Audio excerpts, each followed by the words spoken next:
tuduhan ini menurut saya sih tidak main-main ya. Nah, kita tidak ingin virus orde baru, toksin orde baru ya, toksin relationship orde baru ini masuk dalam lingkaran Pak Jokowi ya. Saya terutama ya yang mengusung Pak Jokowi ikut mengusung sebagai tim sukses sejak 2014-2019 sangat disayangkan. Jadi sangat aneh bahwa etika kebangsaan ini seolah-olah ditinggalkan. Indonesia tanah air beta, pusaka abadi nan jaya. Hubungan Presiden Joko Widodo dengan PDIP tak semesra dulu. Kondisi ini menyusul sikap abu-abu Jokowi dalam menghadapi dinamika politik jelang pemilu presiden dan wakil presiden 2024. PDIP adalah partai politik tempat Jokowi bernaung, sekaligus parpol pengusung Jokowi di Pilpres 2014 dan 2019. Nampak bingung terhadap sikap politik Jokowi. Apakah Jokowi mendukung pencapresan rekannya sesama kader PDIP Ganjar Pranowo atau anak kandungnya Gibran Rakabuming Raka? Politikus Partai Demokrasi Indonesia Perjuangan Arya Bima bahkan menyebut Jokowi terjebak dalam toxic relationship atau hubungan toksik yang tak sehat. Pihaknya menambahkan PDIP tidak ingin Jokowi terpapar virus orde baru dalam lingkarannya. Menurutnya hubungan tak sehat itu adalah berujung pada penunjukan Gibran sebagai cawapres pendamping Prabowo Subianto. Lalu yang menjadi pertanyaan besar, siapa yang dimaksud Arya Bima toxic relationship di lingkaran Jokowi? Ya, sudah pasti yang mereka pentingkan itu cuma mengejar kekuasaan demi menuntaskan dahaga pribadi. Orang ini pun sudah pasti akan membawa pengaruh buruk terhadap orang-orang di sekelilingnya. Disinilah posisi pasangan Ganjar harus siap melawan Prabowo dan anak Jokowi. Apapun dalil dan argumentasi, Presiden Jokowi bersikap netral dalam kontestasi Pilpres 2024, bahwa rakyatlah pada akhirnya yang akan memilih adalah normatif. Keberpihakan dan dukungan Jokowi bukan kepada Capres Ganjar Pranowo sesama kader PDIP telah terjawab dengan jelas dan kasat mata saat didaftarkannya Gibran sebagai cawapres ke KPU tanggal 25 Oktober 2023. Banyak akademisi, praktisi hukum, dan ahli hukum menilai dengan melapangkan jalan putra sulungnya, Gibran menjadi cawapres seakan meruntuhkan kewibawaan MK. Ini bukan persoalan mengakomodasi generasi muda dalam jabatan politik di tengah merespons bonus demografi, tapi ada indikasi putusan MK dilahirkan cacat prosedur. Tuntutan pun mengarah pada digelarnya sidang etik Majelis Kehormatan MK.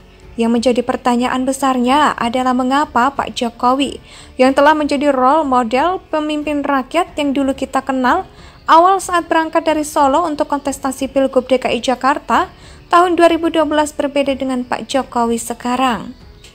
Mengapa selama 8 tahun terakhir ini para penghina Presiden Jokowi tak tersentuh hukum? Bahkan semisal mereka yang menghina tolol berulang-ulang mengkritisi, menyerang, menghina pribadi dan martabat kepala negara, tapi Pak Jokowi tak menggunakan delik aduan untuk mempidanakan. Padahal sebagai orang yang cinta Pak Jokowi, kita menjadi geram dengan ulah orang-orang tersebut yang menghina presiden. Bahkan Ibu Megawati pun sampai menangis tidak tega menyaksikannya. Apakah ini yang dimaksud kerja sunyi seorang Jokowi? Apa ini yang dimaksud strategi Jokowi? Apa ini yang dimaksud langkah catur Jokowi? Dari dulu memang langkah Jokowi sulit ditebak, tapi diam-diam mematikan, dan kini benar. PDIP yang telah melahirkannya menjadi presiden 2 periode justru terkesan ditinggal. Maka tidak heran jika politikus Partai Demokrasi Indonesia Perjuangan Arya Bima mengungkapkan ada toxic relationship. Apa karena PDIP belum percaya akan manuver Jokowi ini?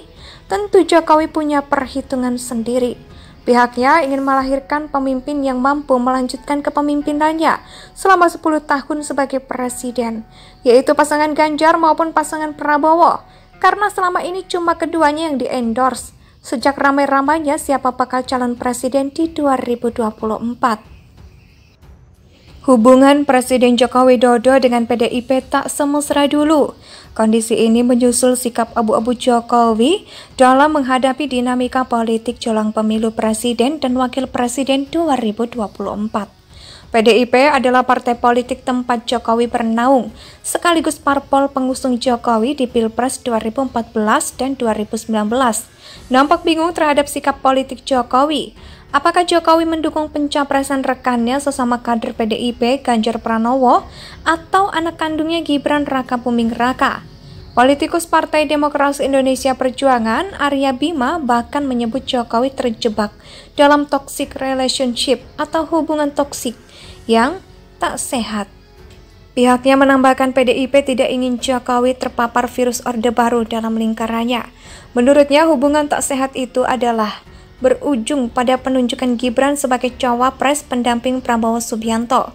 Lalu yang menjadi pertanyaan besar, siapa yang dimaksud Arya Bima toxic relationship di lingkaran Jokowi? Ya, sudah pasti yang mereka pentingkan itu cuma mengejar kekuasaan demi menuntaskan dahaga pribadi. Orang ini pun sudah pasti akan membawa pengaruh buruk terhadap orang-orang di sekelilingnya. Disinilah posisi pasangan Ganjar harus siap melawan Prabowo dan anak Jokowi. Apapun dalil dan argumentasi, Presiden Jokowi bersikap netral dalam kontestasi Pilpres 2024, bahwa rakyatlah pada akhirnya yang akan memilih adalah normatif. Keberpihakan dan dukungan Jokowi bukan kepada Capres Ganjar Pranowo, sesama kader PDIP, telah terjawab dengan jelas dan kasat mata saat didaftarkannya Gibran sebagai cawapres ke KPU tanggal 25 Oktober 2023. Banyak akademisi, praktisi hukum, dan ahli hukum menilai dengan melapangkan jalan putra sulungnya, Gibran menjadi cawapres seakan meruntuhkan kewibawaan MK. Ini bukan persoalan mengakomodasi generasi muda dalam jabatan politik di tengah merespons bonus demografi, tapi ada indikasi putusan MK dilahirkan cacat prosedur. Tuntutan pun mengarah pada digelarnya sidang etik Majelis Kehormatan MK. Yang menjadi pertanyaan besarnya adalah mengapa Pak Jokowi yang telah menjadi role model pemimpin rakyat yang dulu kita kenal awal saat berangkat dari Solo untuk kontestasi Pilgub DKI Jakarta tahun 2012 berbeda dengan Pak Jokowi sekarang. Mengapa selama 8 tahun terakhir ini para penghina Presiden Jokowi tak tersentuh hukum? Bahkan semisal mereka yang menghina tolol berulang-ulang mengkritisi, menyerang, menghina pribadi dan martabat kepala negara, tapi Pak Jokowi tak menggunakan delik aduan untuk mempidanakan. Padahal sebagai orang yang cinta Pak Jokowi, kita menjadi geram dengan ulah orang-orang tersebut yang menghina presiden. Bahkan Ibu Megawati pun sampai menangis tidak tega menyaksikannya. Apakah ini yang dimaksud kerja sunyi seorang Jokowi? Apa ini yang dimaksud strategi Jokowi? Apa ini? Indonesia sejak dulu kala tetap dipuja-puja.